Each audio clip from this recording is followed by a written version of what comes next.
I'll take the roll first. Paul Martzke is here. Susan? Here. Veronica? Present. Justin? Here. Ron? Here. Ian? Yep. And David is absent.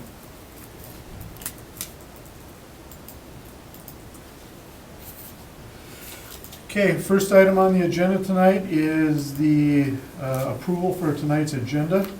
Anybody having discussion on that agenda? Move to approve. We have a motion to approve. Do I have a second? Second. Any other discussion, changes? Hearing, I apologize, I don't know your names, so. Oh. Veronica, move to approve. yeah, we lost our name tag somehow. Yeah. And Oh, Ian seconded. Okay.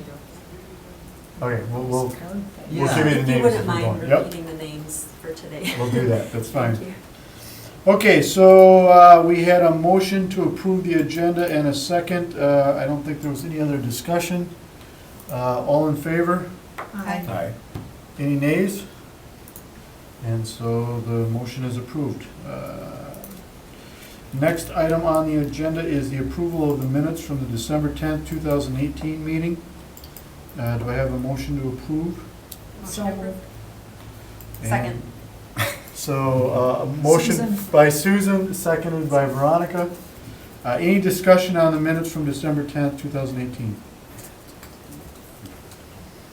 Hearing none, all in favor of approval of the minutes, signify by saying aye. Aye. Any nays? Motion carries. And now we are on to regular business. Consideration with possible action on a window replacement project at 131 North Broadway. In your packet, there is, somewhere in here. There is the agenda item as prepared by Jason Flatt. Jason, would you like to go ahead and give us a Yes. background on this? At the end of my rambling, it's going to be up to you folks to decide whether this is appropriate or not. You knew that, but I'm just reiterating it. The building in question you see up there on the left, the former Bag Lady building, they're looking to replace those storefront windows with some roll-up garage door type windows. The brick at the bottom remains in place. The surround of the windows remains in place. Nothing happening upstairs. There's a similar swap out on the rear of the building, which I'm much less interested in. But what I've done is I've looked for district guidelines across the country that deal explicitly with these roll-up wing doors, whatever you want to call it, a garage door basically. And in general, I can find no districts where they're approved, so to speak. From the historic integrity perspective, they're generally frowned upon, but that doesn't mean that they should be ruled out as a matter of course. On the right, you see two buildings that we have in the downtown district on South Washington Street. That's the Meyer Theater on the far left, just barely in the frame. And you see two buildings. Both of them have similar roller doors. Please bear in mind, this was all done before it became a historic district. But here you have a roller door where the material is kind of painted with a baked-on finish and it tends to disappear in a good way. These are also roller window doors up top. Here you have one with this anodized aluminum finish, which we've heard from the state preservation architect is generally not a good idea for historic districts. Just for comparison's sake, this building is pictured here. You see kind of why roller doors get a bad name. The windows looked like this back in the day. But down here you see, maybe that's kind of okay. Maybe not. In general, the folks in charge of historic districts are big proponents of, when you want an opening like this trade name called Nana Wall. It folds to the side, so the vertical axis is the folding hinge, and it folds out horizontally. Failing that, they also strongly recommend pivot windows. And here the idea is that you get away from having the grid-like appearance that you see on the building on the right with that anodized framework. I have here an example of what the building probably looked like originally. This is the building next door, which was built at about the same time. It's not such a good newspaper clip, but what it does is it shows you basically a storefront window just like what we have today in the picture on the left where it says a bag lady. That's probably really close to the historic appearance. At the end of this discussion, you should bear in mind that the Green Bay Preservation Ordinance calls upon this group to develop design guidelines for each historic district. Those design guidelines could and should explicitly address property owners' desire to put in these sorts of things. I mean, it's a trendy thing to do. We see it on the cannery buildings, we see it here on South Washington, and I would expect to see it elsewhere if we allow it. I'm very much a purist. My personal opinion is I don't like them, but I don't know that what they're proposing in this particular case is any worse than what we currently have on board. Doesn't show you around. Especially if it has that recommended baked-on finish where it kind of blends into the disappearing void. Yep. What is the business currently? That's what I was gonna say. It's going to be a wine bar, that's Yep. the idea, that's the proposed, or I think that's what they're trying to work it. It was retail, but now it's gonna be, Some sort of cafe or... So they want like a bistro feel kind of, probably with the open air, on Broadway in the summer, you got the open air kind of. And you'll recall, we talked about the same sort of thing on the building on South Broadway that Ricky owns, Jake's Pizza Building. Jake's Yeah. Pizza Building. Yes. And in that case, those discussions leading up to our conclusion was still something that involved a potential for tax credit money. And we knew from the state architect that, hey, if you want tax credit eligibility, these doors are not the way to go. In this particular case, nobody's looking for any money. Nobody's looking for tax credits. This is a contributing building, but that first story storefront isn't the critical bit here because it's been altered at some point. when was that? The brick that's there right now is not the original brick on the bottom. It is not the original brick. I don't know exactly when it was. What the other brick is. What I can tell you is that that brickwork is outside of the period of significance for the district and the building, so that brickwork would be seen as a ding on the integrity as it is. Right. Now, would keeping that brickwork and adding roller window doors be a further ding? Not really. It's already in a portion of the facade where you're not getting any, street cred for maintaining historic integrity. But when you look at this, you need to consider the ramifications of green lighting. This means potentially green lighting the one next door, which maybe means a whole district full of garage doors on the front facade. So- It's still a case-by-case judgment, though. I mean, if we're gonna it- develop how much of an guidelines- improvement to the district is this building as it sits now? Not that much of an improvement to the, I mean, it has some of the aspects in the surrounding cement, concrete bit there and the upper brick, but that other part is already just That other part is already a throw. it's just, so, Can you talk to us a little bit, not necessarily about this project, but the development of the guidelines Right. and how this commission and where that all lands and, So, even under the previous ordinance developed in the mid-1990s, the Historic Preservation Commission was tasked with developing guidelines for historic districts, and that never happened. Generally, these guidelines are developed by Landmarks Commission or Historic Preservation Commission with an eye towards each individual historic district. And it's up to the city, community, taxpayers, citizens to kind of come to terms with what's important and what's not important. And generally, you turn to the Secretary of the Interior standards as the benchmark by which you develop your guidelines. Secretary of the Interior standards doesn't address specifically roller doors, garage doors, that sort of thing.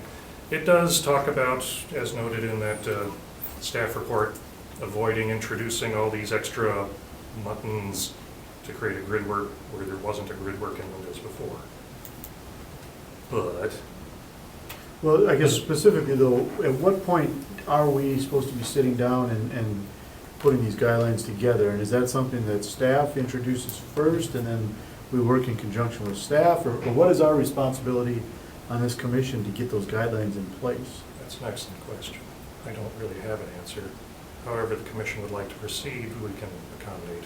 I can make a recommendation on that. Sounds like a good one. If the It'd be a great recommendation one is for for staff to work on. staff to do it, these tend to be big things. I'm happy to do it, that's job security for me. Right. It's gonna be a while. I won't have it for next month. There's a lot of work involved in putting that together. There is. Yeah. And often when you find them online, when you have a community that wants to brag about their new design guidelines, they have several pages in the front of them saying all these different companies that contributed to the development of the guidelines and made all the pretty pictures, and, it can be daunting. Mhm. Okay, so maybe we should put that discussion aside for a second then and get back to, Well, the Department of the Interior also says, don't, where there's been something historic that you're changing, don't necessarily go back and try to replicate it. Make it distinctly different, so it's clearly identifiable as a Additions, change. yes. Or some modification. It depends, how do we want to do that? That Right. depends on the community again. Right. Do you want to replicate what was there, or do you want to Right. have a nod to it being a change? Mm-hmm. Oops. I know that when I drive by those businesses on Washington Street in the summertime, they're doing well in the summertime. That people do like that open air feel. And there's a lot of people standing there and partying and stuff like that during the farmer's market as well. Again, as I go up and down Broadway, I mean, when I think about it, and I'm not making decisions the way, I just think that starting to see, I don't know if it's me or if I'm starting to see more vacant buildings there, or, if there's a turn going on right now, correct? I mean, as far as properties, I mean. I would think so. I'm maybe not the smartest person to comment on this. Yeah, and I know that that whole Titletown, it's not Titletown district, because that's Limeville, but around Titletown, all those buildings that are being renovated, like you said, incorporate that other darker class on the right. My recommendation is that if we do approve some sort of roller door, that it not be the anodized stuff Right. and not be that low E glass, but rather of those two buildings on Washington Street, you can see that, where it tends to disappear, at least Yeah. Yeah, is more sympathetic to the historic character of what was there. And what they Right. have in their rendering is new anodized aluminum and glass overhead door. Yes. Yeah, I should. Oh, yeah. well, that means they're asking to do what's on the right. keep in mind, anodized aluminum doesn't necessarily mean clear. Right. Go to the- Anodized aluminum can be the dark bronze color that you see on the left. Right. I think if we So you specify have to that. specify the color. Well, when I But the windows walked above are what? by, it appears that it has Yeah, 'cause either a powder coat finish on those Right. frames Yeah, or it's to this, there. or a paint, I'll No. call it. It's not a bare metal Yeah, looking that- finish. that Right. renderings one there. I mean, on the upper right, I'm more offended by the stone that was added to Oh, the yes. facades than Yeah. I am with the overhead door That cones. is an abomination, and we should Yeah. not get too wrapped up in that. But Right. But, I mean, when we're not introduced, so they're gonna keep the brick infill as it is currently? Yes. Yeah, that's what they've got on And then here. put the overhead door over the top of that, right? They're just replacing the glass and putting a division between the two doors. The dimensions stay the same. They have it on their rendering that existing building finish to remain. And the existing doors remain. I mean, that pivot window that you had, if you can go back to that, that would be a problem. I would Encroaching think on the so, too. sidewalk. Yeah. Yeah. And somebody's gonna Yeah, lose And an I eye. stand up and hit my head on Right. it too. Right. Now, by and large, a lot of, I consulted the brain trust that is Facebook, right? A lot of professionals in preservation instantly start shouting about nano-wall. Right, it's expensive, And I don't doubt that. yeah. And it might not be a good application in this building either, because. It's not ceiling to floor It's not either. ceiling to so- floor. And our And climate. it's not in that Right. top center photo either, Right. but, that's a pretty wide opening, Mhm. what they have to work with, even if you took the entire width of the storefront windows, isn't all that wide. I mean, you'd get a better seal on those windows when they were closed in the winter months. and you will with an overhead garage door. Don't hold me to this, but my guess is that on the project we're looking at, the difference between the overhead doors and a nano wall, like a single overhead door, they're probably looking at about $2,500, and a nano wall is probably closer to $10,000. So Four you're times. significantly different in the cost of those two different types of doors. And how much difference in appearance is it gonna, what difference is it gonna make to the eye, feeling, appeal-wise? Well, there's kind of the rub too. If this storefront was 100% original, I'd kind of say, well, gee, you're messing with something that has integrity, it's a bad thing. Mhm. I agree. Yeah, But I here think we're- it's not gonna make that much difference here. I mean, I'd be inclined to say roller windows are fine. And also, just thinking of fads, speaking of, these are popular now. Well, a lot of the historic things that we think of as historically significant were fads at some point too. Art Deco or whatever it be, it came and went, and we have some to remind us that it was a fad, or it seems significant now, but it was a fad at the time. So maybe 50 years down the road, they'll be like, hey, we wish we had more of these roller windows that were put in. I'm just saying that. You never know. My general recommendation is that if we decide to approve roller doors, that we follow the state architect's guidelines, that they be not the anodized finish, but some sort of baked on paint-like finish, that it not be low E-glass, and that perhaps you also say specifically in this case, given that the dimensions of the fenestration will not be altered, it is okay, and given that the stuff that's being removed is not historic, it's okay. My fear is that if you put forward a motion that just says, yeah, roller doors all day long, by Sunday, somebody else is going to come along and say, well, I want to cut a big hole in my building Right. and put them in. Well, that's And why we- case by case, you say not a chance, Yes, And you try to defend that. that's the issue until we have design guidelines in Right. place. Right. I recommend that you be careful and Yeah. word this as specifically as possible if you choose to allow roller doors in this case. So the question that I had, and I feel pretty strongly that I'm going to use some non-technical terms here, the bottom half of this facade's already been butchered. And that makes me a little bit more sympathetic to what the building owner is trying to do now. My concern is that, because I think that's maybe okay, that, if this was a historic facade on that first level, I wouldn't even be considering Right. the overhead door treatment. When I think about it in that context, though, and you think about all the facades, not just on Broadway, but here on this side of the river, I don't know how many facades you could even say are original and still intact. And so, even if we kind of set the tone by saying, well, if you have an original facade, we're not going to allow this in the future, the fact of the matter is there's very few facades that look like that bottom picture, or the picture Right. on the bottom right. So we're still going to be opening ourselves up to establishing some precedent tonight. And I think I'm okay with that, personally, that, still going on a case-by-case basis. I don't think that, until the guidelines are established, that's about the only way to play it. I think one upside here is that they're not altering any of the existing opening dimensions. Right. Correct. And that maybe gives you a stop check against somebody else saying they want it too, but we also want ... it's gonna fit, right? So, I'm just looking at the front elevation that they have here.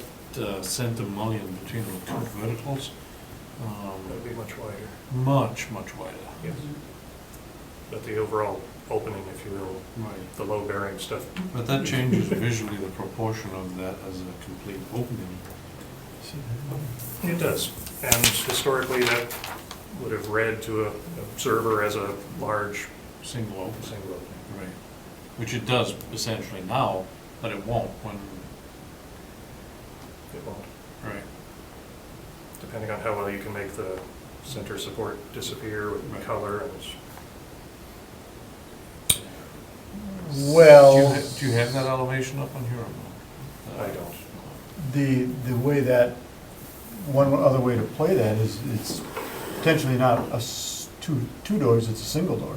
Right, but the way it's proposed is to mimic what's there, Yeah. but that center mullion becomes disproportionately wide. And I don't even think it needs to be that wide.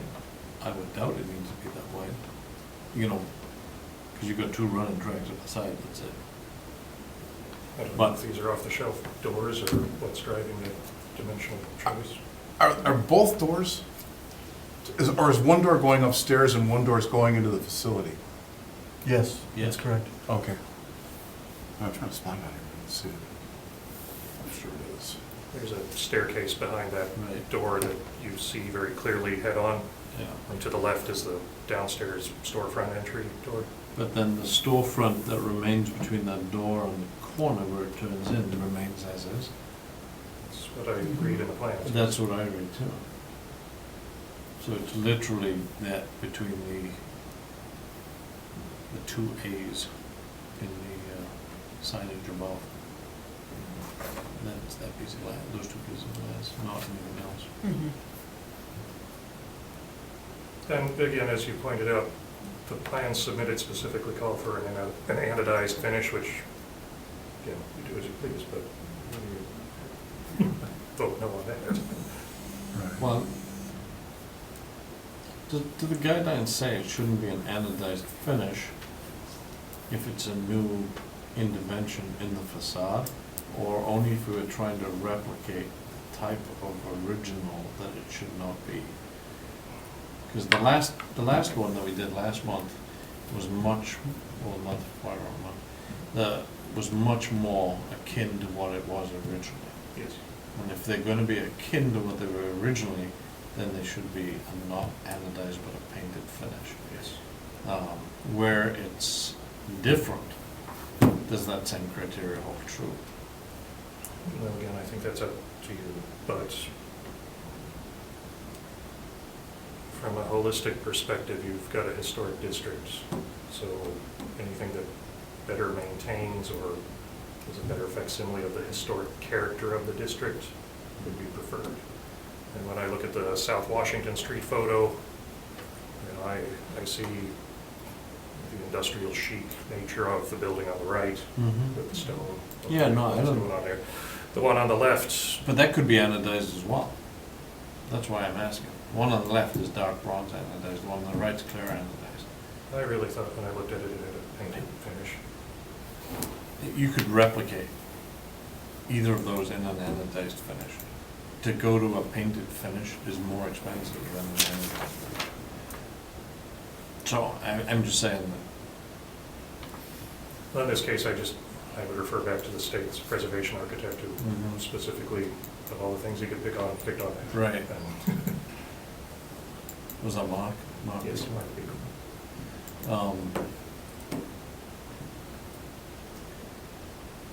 What is the owner's timeline, and they're not represented tonight?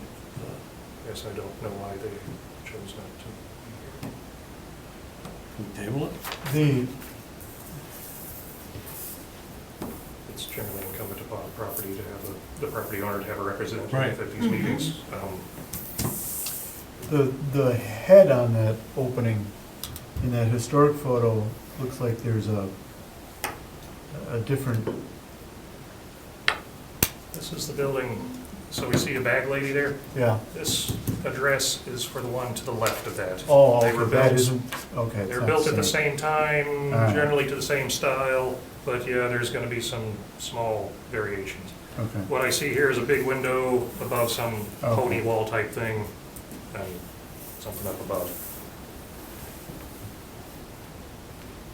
Hmm. Historic photos can be a bit of a challenge to find. Is there a database of historic photographs that the city has on file for? I've been assembling them as best I can as I do research, but no, there's not a one-stop shop of somebody calls and says, hey, what's my building supposed to look like? No. let's start looking.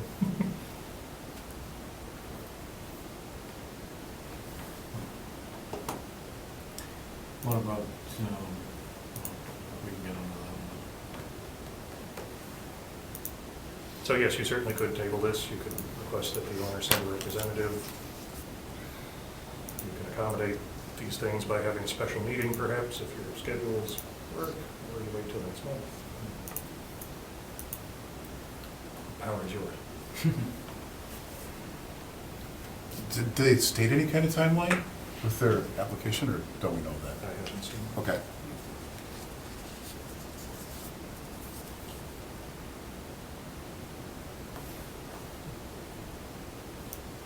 Wow. I can't be in favor of doing a special meeting for them if they can't send anything to Right. this. Yeah. You know, if there was some emergency that came up and they sent word that they couldn't be here, you know, apologize, okay, but to not have anybody here. Right. And sometimes it's the property owner, other times it's the contractor, like maybe they could have sent somebody from the garage door company. Sure, or whatever. We've seen that in the past where they'll send the Okay. contractor or whoever. Someone who wants the job. Right, who's gonna be doing the work to explain what they're Exactly, doing. sure. I'm confident that the property owner knew of this meeting. I did not personally notify them though, so I'm not gonna swear a blood oath on this. So, the existing aluminum storefront that they have now looks like it's champagne color. Being colorblind, I'm gonna look at you kind of blankly. It's hard to tell in this photo, and I can't recall from memory when I walked Well, by there. well, the reason I say that is if you look at the door, you can see the door handle or the push bar. Mhm. That's your clear aluminum, Yeah. okay? And so that's why I think all the rest of that framework is, they call it champagne. Oh, okay, I just thought maybe there was a glare on that. So it's more of a taupe Okay.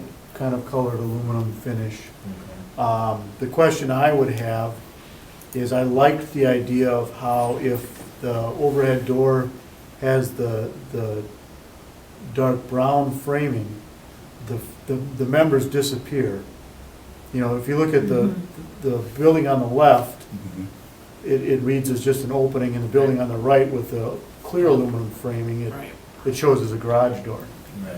So I'm leaning towards, if we approve the doors, where I'm stuck right now is should that framing be the dark brown so it disappears and it reads as just two big windows?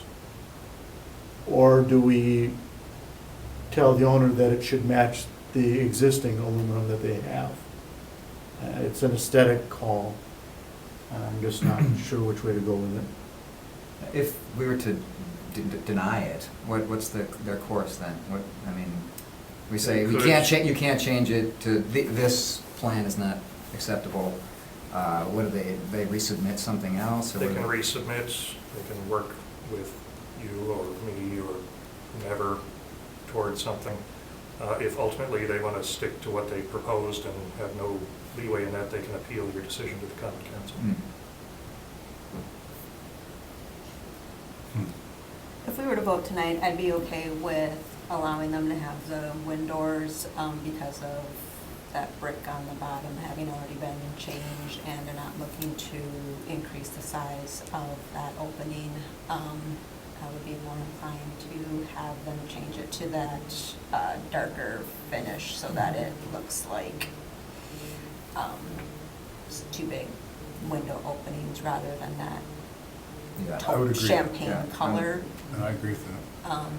However, if we want to table it until they can send someone here to discuss it, for any questions that any of the other So first members question is, have, are we I'd gonna be vote? okay. Discuss the color, because we really don't have anything clear on what color, it just says anodized aluminum. Yeah, without which is anything on just the that color. silver thing, right? I wasn't clear what color that large mulligan would be either. Yeah, okay. So maybe we table it? I think that sounds like a good idea. I'm leaning towards voting on a solution for them. And just seeing- be seeing done what with it? happens. They- I'm okay with It that. sounds like we've all said the dark, and Dark, it sounds yeah. like Does- we're all in Dark agreement brown, because the dark bottom's browns, been black. changed. Everyone thinks it's okay to put those things in. I agree with what Veronica said. I think because the facade has already got some Right. issues. I mean, I'm more offended, quite frankly, by the two doors. Yeah, than I am by you know, It's my problem, if too. this was a historic facade, you would have potentially a wooden glass door that would have very different proportions to it than those aluminum and glass doors that are there now. And so I look at it like it's already been, I said before, butchered once. And I am sympathetic towards the change in the business and what they're trying to do. I like the idea of going there. You know, when, with and sitting at a table and looking out at the street, I don't, you Yeah. know, but whether it's gonna be successful business and last, and it's gonna be some, you know, or what, we don't know if that's gonna be a thing, or whether that'll, but, the changes will be there, whether the business is there or not. I guess that's part of our No. call here.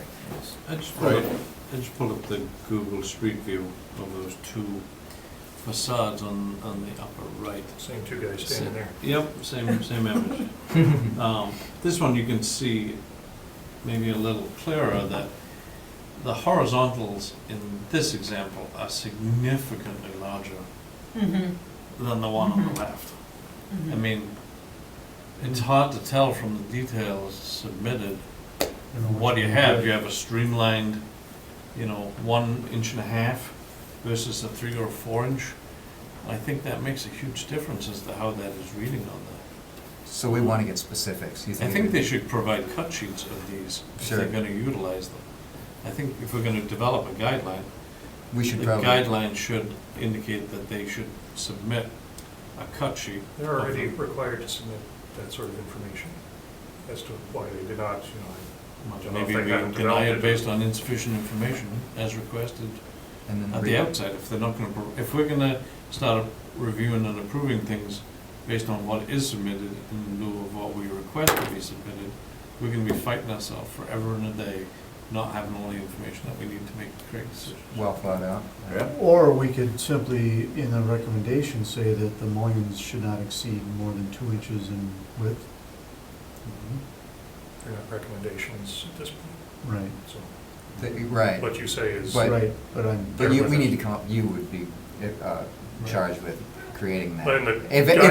guidelines, yes, Yeah, but eventually. if well, you, but no, I'm talking about voting on this This, tonight. yeah. if you We vote on could- it tonight and say 2 inches, that's a hard limit for them unless they want to appeal it or come back with Right. it. Was that a precedent then for other people who might want to, until there are guidelines, would they say, oh, you did 2 inches on this one? So, You're still fully within your rights, and as you should be, to do these on a case-by-case Okay, all right. basis. I think it's a public relations issue where if you start saying this one yes, this one no, sure. and they spin it as mine was better than theirs, what gives, that's where it starts getting dicey without the guidelines in place.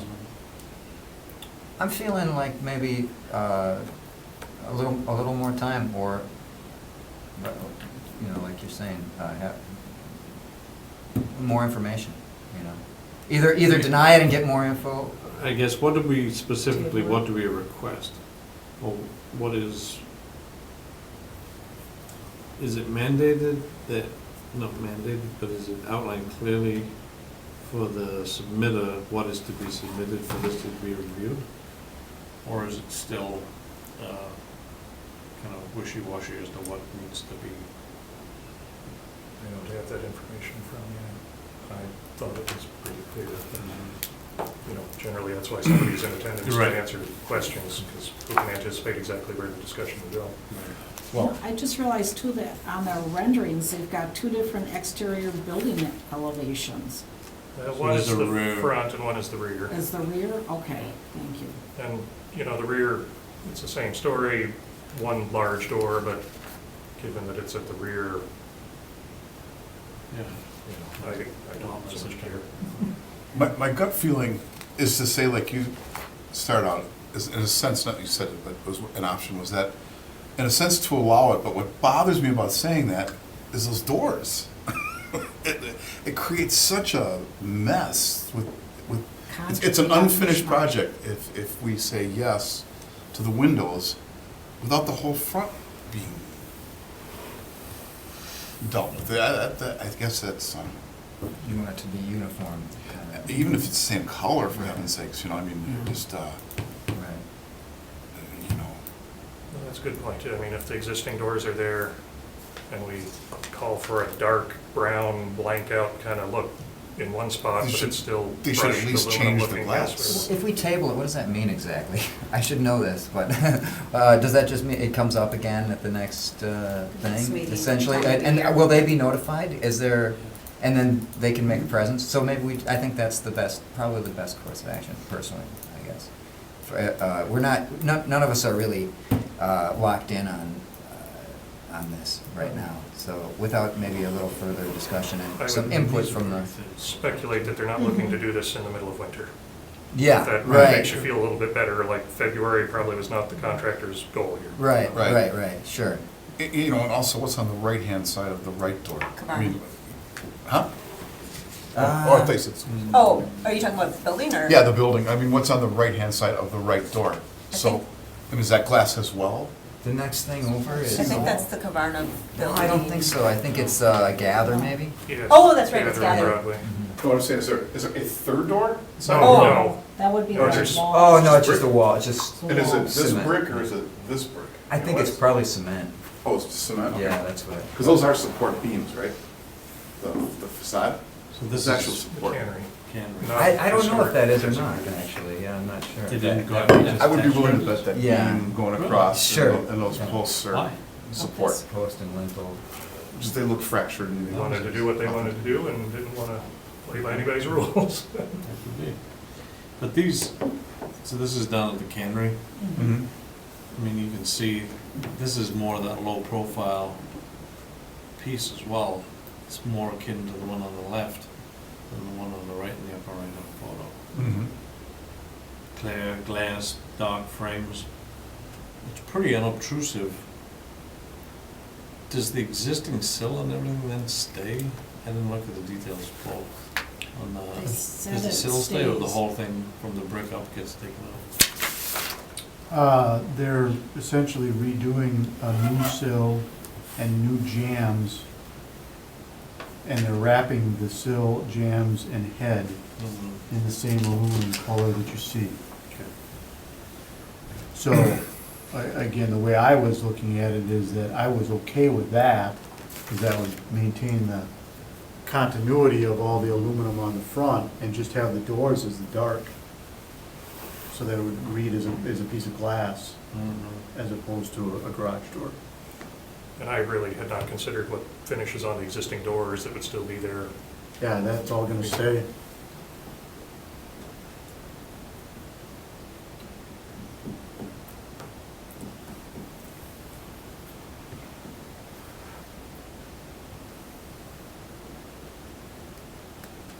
All right, well, I'll make a motion to table this until next month.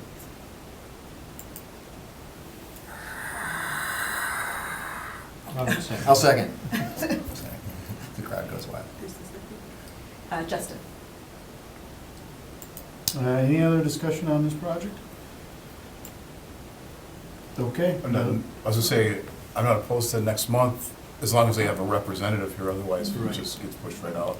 We don't even That- talk that about it would if be- they're here, we just push this back. We retable again. And I But they need to have somebody here to answer the questions that we all I mean, I have. think if they're not here next month, Then then it they're gets just denied. denied. Right, Yeah, correct. there you go. Yeah. Yeah, I mean, because we had 15 different questions here. Mhm. Okay, so the motion that we had was to table this item. I think we need to vote on our tablets on this one. So we're voting yeses, we're gonna table it until next month. That would be correct. Okay. I'm sorry, voting yes or no would be what? Yes, a yes vote means we're tabling it to next month. Gotcha, okay. It says, this says consideration of possible action. You've considered and now you're, This is the action. Let's see. Possible inaction. possible action is meant by possible inaction.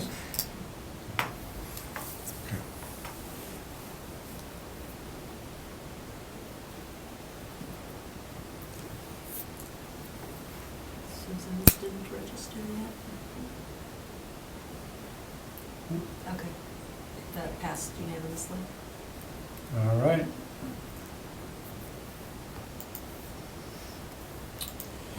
So next item on the agenda would be staff level applications. We have received none. Okay, thank you for that report. Next item would be raise and repair orders and demolitions. We have none. Thank you again. The third item would be a staff update.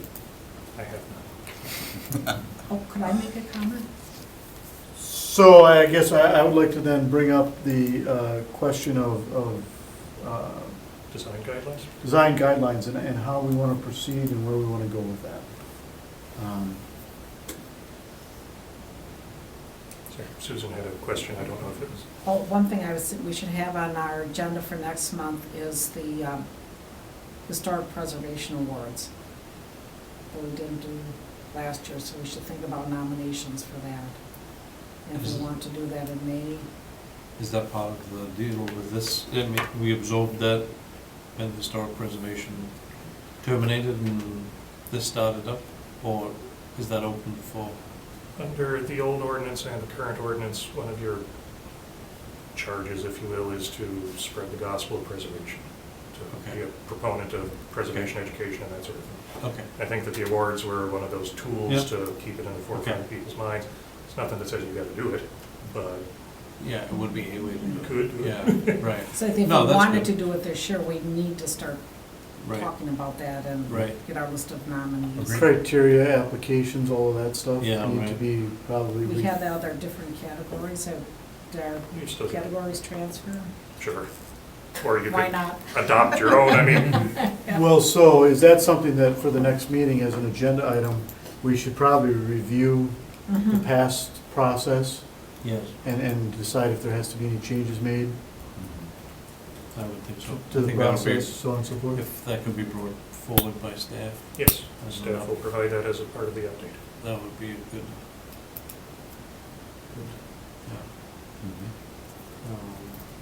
Okay, so one agenda item would be then the Historic Preservation Awards, we'll discuss that next month. I don't think we need to vote on that, correct? Is that just a direction to staff? Just put it on the agenda. Sure. Okay. You can approve the agenda. Agenda item. And then, next item would be the creation of design guidelines. So I've got a question on that, whether the fact that we now have a landmarks commission, we're eligible for CLG, or we have CLG status, or where are we at with that? Very nearly eligible. There's one ordinance revision that needs to go through that says property owners are to be contacted by first-class mail. The words "by first-class mail" were not inserted in our revised ordinance, so that has to go before council. I think that's coming up maybe this month, or did council already meet? Tomorrow. Well, I hope that doesn't turn into a multi-hour discussion with council, and gets approved. From there, we think that CLG is a slam dunk. I thought it was before until the Right. state said, oh, hey, there's this change to state law where you now have to specify that, so. Okay, And yes, you can then use CLG grant money towards the development of district guidelines. so would that be something that we would consider putting out a request for proposals for a consulting entity to provide those things as a thing, or is that something that we would develop on the staff level? Either or, recognizing that staff is, Hence my recommendation for an RFP potentially. I would not be offended by that. We do have sufficient job security. So would it be appropriate, before we get to that step, to just take a look at some similar design guidelines first, so that Yes. we know what the RFP eventually is gonna be? And I guess the question then would, can you provide us either Examples. prior to some links to some examples, I'd be so happy. that we can determine to what extent these guidelines we want? So I believe there are two things that we need to look at, both the guidelines and the inventory of what we have. The last one that was done was in 1988, which was Well, that's the intensive HNTB, survey, intensive not to survey. be confused with guidelines. Correct, but I think we need both. I think we need guidelines, and we need to figure out what it is that we have Yes. and how that's currently documented or not documented. And I can say that from the State Historical Society's perspective, who's the gatekeeper to the CLG money, they would very much like for the city of Green Bay to update its intensive survey. It would give us a guideline and a baseline for which to determine what might be appropriate for the guidelines. And that's not gonna happen overnight. No, So, more job security. great. And that's, But that's, to me, we would want to get moving on that. Once we have CLG status, do we know what that's going to provide us for in terms of financial support? up to $25,000 a year. Often these intensive surveys are broken out over the course of several years. You might do the east side, west side in half, or you split it up into Quadrants or something? or identify which neighborhood associations in the Right. puzzle should be targeted. Yeah, That's a long project. right. 25 hours is not going to cut it. You know, I would- So is there other funding sources that this commission can tap into? Veronica?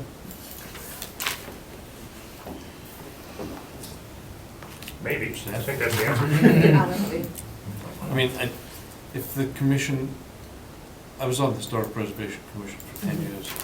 About 10 or 12 years ago, I quit the commission because it had no teeth. It did nothing for the longest time in terms of trying to get anything with teeth and get anything updated.